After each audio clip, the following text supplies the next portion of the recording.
Simon Ekpa.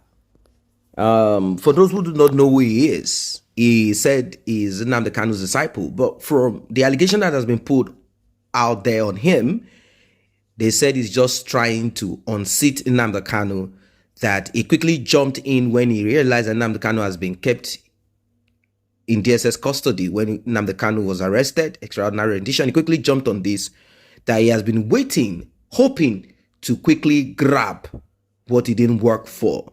Does this really make sense or not to you? I want you to drop that in the comment section. Right now, the report is that Twitter locked Simon Ekpa. They said Simon Ekpa is a controversial Biafra agitator. He's from Ebonyi State.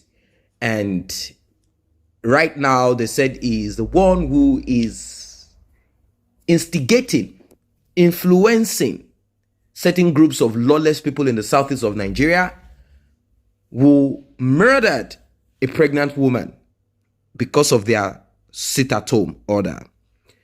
They said an old woman too was murdered because of sit-at-home order. A lot of terrible allegation has been brought forward, and they said Simon Ekpa's hand is filled with blood.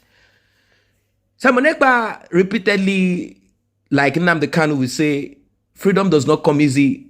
Things have to happen. Some people have to leave. Now, Simon Ekpa lives in Finland. He will not be returning to Nigeria anytime soon, for sure. Now, the people on ground are the ones who are facing this. Now, the question I want to ask before we go on this Twitter lock and ban, and the reason for the Twitter, of course, you've seen the all of this.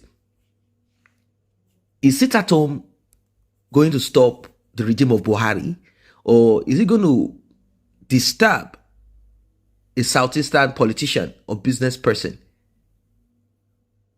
That is the question. How does that help Nnamdi Kanu get out? How does that achieve Biafra? Biafra, back in those years, they went to war. We saw what happened. People are saying now it's different. It is not back in those days. What is different? I still do not understand.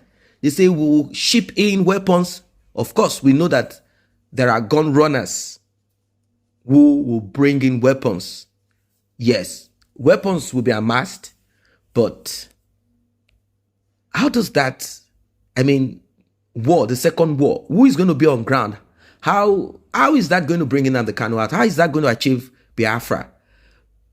These are questions that a lot of people are asking.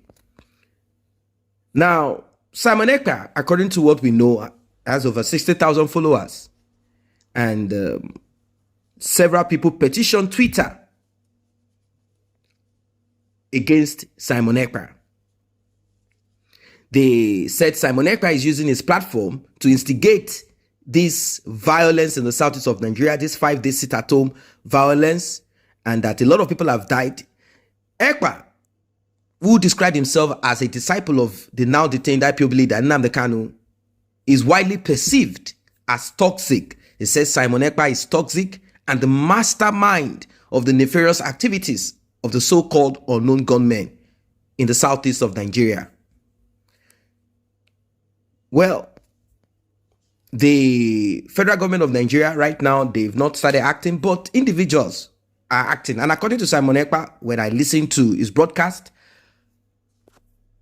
on the 14th of December 2022, he said supporters of Peter Obi, who is from Anambra State, an Igbo man, they said there is no election and there is not going to be any election. We saw several clips of this, of the unknown gunmen saying none of this is going to happen in the southeast of Nigeria, that Biafra is what they want, no election.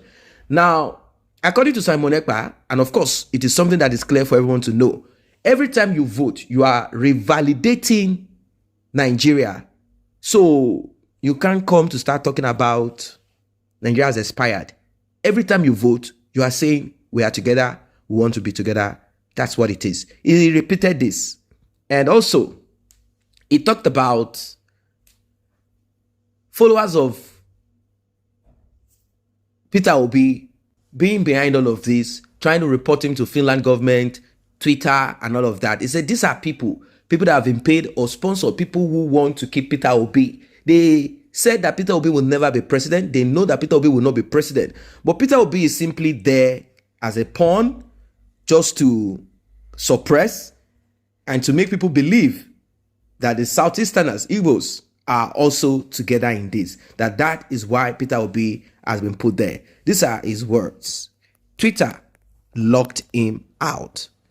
Now, Nigerians across the world are signing a petition for the arrest of Simon Ekpa, the self-acclaimed disciple of Ipob leader Nnamdi Kanu.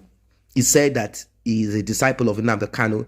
There are people who are saying that he's not, that he's only trying to hijack. He had some issues with DOS. DOS is a committee instituted by Ipob, Nnamdi Kanu, and they are supposed to give order.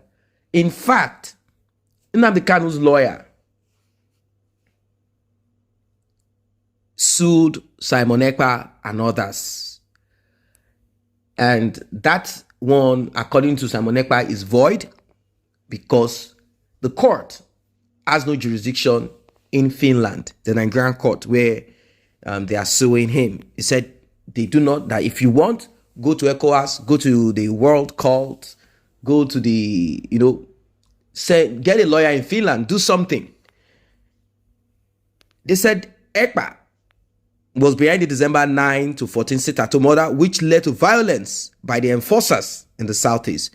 Over 2,000 people have reportedly signed this petition seeking Simon Ekpa's arrest for terrorism and genocide. Question is this: how do you achieve Biafra? How do you achieve Biafra? How do you achieve Biafra? Killing your people. You say Fulani men are killing your people. Okay. If you kill your people, how do you achieve? They said there are saboteurs, there are enemies, people that are working against progress, that they are there to make sure that none of these people betray Nnamdi Kanu or betray Biafra, that they all need to be focused, they all need to progress in this manner. Now, a woman, according to what we heard, old woman, sick, had problems. She said, take me. She told her children, take me. If they say an old woman, they will leave us. I need to get that my medication. They said that woman was murdered. The old woman was murdered. These are the stories that we've heard, that these people are without, there's no waiver. They are merciless. They kill at the slightest inclination. This is what we have on our hands. The question a lot of people are asking, and I want you to answer too, because I know there are disciples of Simon Ekpa. There are people who believe that Simon Ekpa is following the steps of Nnamdi Kanu.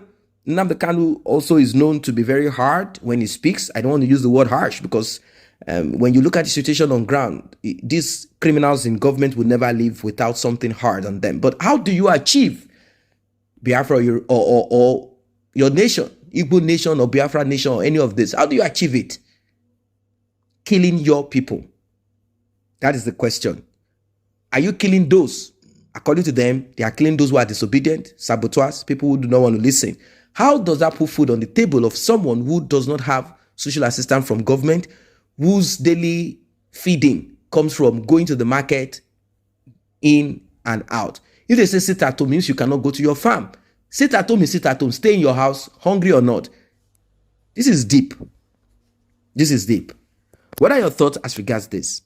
Simon Ekpa has said that Orane is Indigbo and the rest of them are terrible people, but Simon Ekpa accused them of being responsible for the current killing in Imo, Enugu, and environs, Ebonyi.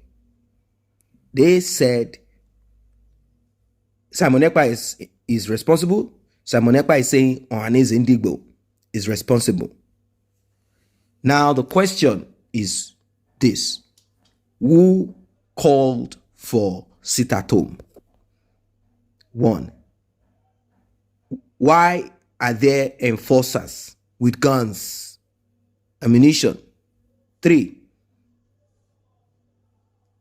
this sit-at-home of 5 days, which some people might say is not much. That's something, sacrifice for Nnamdi Kanu, for Biafra nation. How does that bring you Biafra fast? How does that bring Nnamdi Kanu from where he is? Does it affect Buhari or the government of Buhari? How does that affect any of these politicians? How does it? How does that quicken them to come to a decision? This is what I want you to please drop at the comment section.